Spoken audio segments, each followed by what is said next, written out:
তোরে বুঝি বিতানোর মেঘবন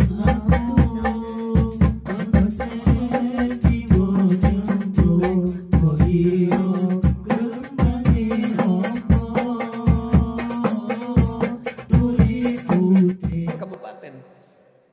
Itu Muaz bin Jabal dikirim jadi gubernur di Yaman, semua Yaman sekarang negara, dulu provinsi. Nah, bayangkan. Jadi nggak tanggung, orang Islam tuh kalau berusaha suksesnya nggak tanggung. Jadi kalau kaya, kaya sekalian. Makanya munculnya ayat zakat itu bukan beban untuk bisa menunaikan sebuah kewajiban ibadah saja, bukan. Teman-teman, zakat itu dorongan katalis kalau di kimia supaya kita kaya. Sebab kalau kita nggak punya uangnya, bagaimana bisa zakat? Kalau nggak punya harta, bagaimana infak? Jadi orang dulu itu mengejar harta itu supaya bisa zakat. Saya udah hatam nih sholatnya, zakat belum, makanya dia dagang supaya kaya. Begitu kaya bisa zakat, bisa infak, bisa sedekah. Itu motivasinya. Jadi kalau cuma jadi kaya bagi umat Islam itu gampang. Kaya itu ringan. Kalau Anda belajar fikih tijarah, fikih bisnis, kaya itu biasa. Dan gak ada yang bangga dengan kekayaan karena udah biasa kaya itu di Islam. Yang gak biasa itu bagaimana mengelola kekayaan. Itu poinnya. Kalau pintar gak nanggung.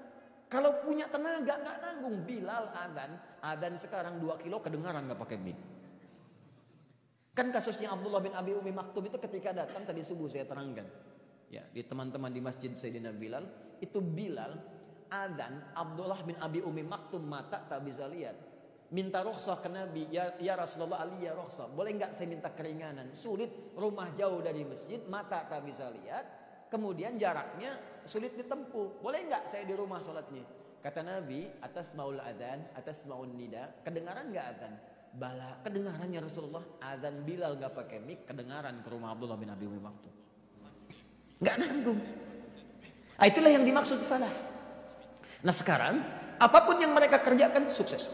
Ali ilmu kuat, harta sedikit. Tapi tahukah Anda, kalau Anda main ke Turki, nanti main ke Istanbul, masuk ke museum Topkapi, di Topkapi, lurus, bayar tiket 35 lira.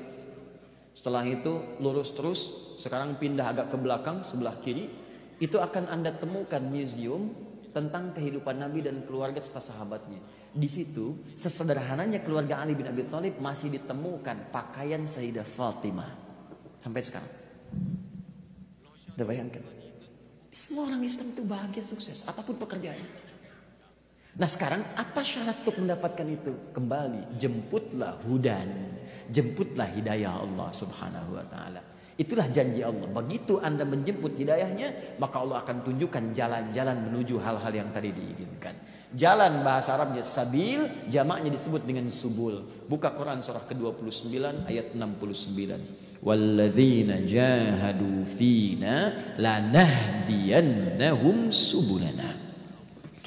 Orang-orang yang serius menjemput hidayah kami, kata Allah, maka kami akan tunjukkan jalan-jalan kesuksesan dan kebahagiaan menuju ridha yang telah kami tetapkan. Nah sekarang bagaimana cara kita menjemput hidayah itu? Itulah sisa bahasan yang coba kita uraikan pada kesempatan kali ini. Jadi tadi muqaddimah, sekarang intinya. Baik, ada 2 secara umum petunjuk dalam Al-Quran bagaimana kita bisa meraih hidayah Allah. 1, petunjuk yang dimintakan langsung, diperintahkan oleh Allah untuk dipraktekkan. Bahkan saking pentingnya petunjuk ini, hidayah ini, dipaksa oleh Allah jadi wajib. Bukan untuk membebani, tapi supaya orang-orang Islam itu mendapatkan janji tadi, bahagia, sukses, dipaksa. Sebab kalau nggak dipaksa, saking sayangnya Allah, dikhawatirkan orang ini nggak bahagia hidupnya, dikhawatirkan nggak sukses. Karena itu sifatnya dipaksa, bukan karena pemaksaan wajibnya, tapi dipaksa untuk mendapatkan kebahagiaan dan kesuksesan. Saking sayangnya Allah kepadanya. Maka bentuk hidayah yang pertama terletak kepada bentuk ibadah, dalam bentuk ibadah ritual. Salat termasuk hidayah. Puasa bagian dari hidayah. Karena itu ketika Allah menyebutkan kalimat hidayah, masih ingat jamak hidayah itu apa? Hudan. ketika kalimat pertama hudan disebutkan dalam Al-Quran, dia bersanding dengan bagian pertama ini, yaitu ibadah ritual. Al-Baqarah ayat 2 sampai ayat 5-nya. Yuk kita bacakan dari ayat 2 ke 3 dulu. Dzalikal kitabu la raiba fi hudal lil. Siapa muttaqin yang dapat hudan ini? Baca ayat 3-nya. Alladzina yu'minuna bil wa yuqimunas salat. Siapa yang dapat hudan dari kalangan muttaqin ini? Orang beriman yang melakukan amalan. Apa amalan untuk mendapatkan hudan ini? Salat. Jadi ketika kita dipaksa untuk menunaikan salat, sifatnya wajib. Wajib salat subuh, wajib zuhur, asar, maghrib sampai isya. Sebetulnya salat itu bukan untuk membebani kita.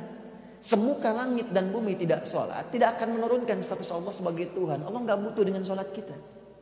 Tapi kita yang butuh dengan salat. Karena itu ketika Anda bertanya, kenapa saya mesti sholat? Langsung diperdengarkan oleh Allah supaya kedengaran oleh kita. Maka suara muadzin itu, dia adzan. Apa artinya adzan? Panggilan. Baik. Adzan artinya panggilan. Sebetulnya dasar kata adzan itu seakar dengan kata udhun salah satunya. Jamaknya adzan, artinya telinga. Kenapa disebut adzan? Karena ini adzan, lafaz satu-satunya yang selalu akan sampai ke telinga orang yang masih punya pendengaran. Dan saya sudah riset kecil-kecilan, ini cuman kalimat adzan yang di muka bumi ini tidak pernah berhenti setiap detik. Nggak percaya silakan.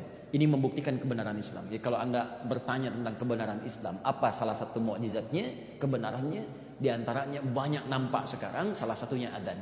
Silahkan cari di keyakinan manapun, kepercayaan manapun, di tempat manapun. Tidak pernah ada satu kalimat panggilan ibadah yang tidak berhenti selama 24 jam kecuali adzan. Dulu kami tinggal dengan Ustaz Syihab Al-Hafidh di Libya. Di kalau Mesir selesai adzan, Libya adzan. Libya selesai, Tunisia adzan. Tunisia selesai, Maroko adzan. Maroko selesai, Aljazair adzan. Terus nyebrang sedikit Spanyol, ke Italia, ke Perancis sana. Ternyata 24 jam gak selesai. Makanya kalau Anda lihat jadwal adzan, itu kan setiap kota beda-beda kan? Beda 5 menit, beda 2 menit, beda semenit. Itu berputar terus supaya nggak berhenti suaranya. Ingat, ketika seorang muadzin mengumandangkan adzan, lalu dia panggil, lihat sini. Hayya 'alas shalah. Ayo salat. Apakah lafadznya berhenti sampai di situ? Tidak. Orang bertanya, kenapa kami mesti salat? Dijawab dengan kalimat setelah itu. Hayya 'alal falah. Masih ingat tadi? Bukankah falah itu kesuksesan dan kebahagiaan? Makanya langsung dijawab, hayya 'alas shalah, ayo salat. Kita bertanya, kenapa salat? Kata Allah lewat suara muadzin, kamu kan pengen sukses. Kamu ingin bahagia, aku yang punya kesuksesan kata Allah. Aku yang punya kebahagiaan. Aku yang punya semua harta, karena itu aku disebut dengan Razzaq. Aku yang punya semua ilmu, karena itu disebut aku dengan Alim. Aku yang punya solusi, karena itu aku disebut dengan Al-Fattah. Aku yang punya semuanya. Karena itulah aku Allah Rabbul Alamin, kata Allah. Datang padaku minta. Datang lewat sholat, aku kasih kebahagiaan dan kesuksesan. Karena itu ketika kita sholat, itu semua bacaan kita permintaan. Saya kasih contoh, gak usah jauh-jauh nih. Barusan kita sholat, duduk di antara 2 sujud. Minta apa saja? Rabbil war waj war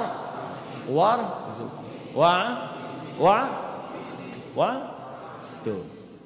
Banyak kita minta. Rabbighfirli warhamni wajburni. Ya Allah, ampuni aku, sayangi aku, dan lindungi aku dari orang-orang yang iseng.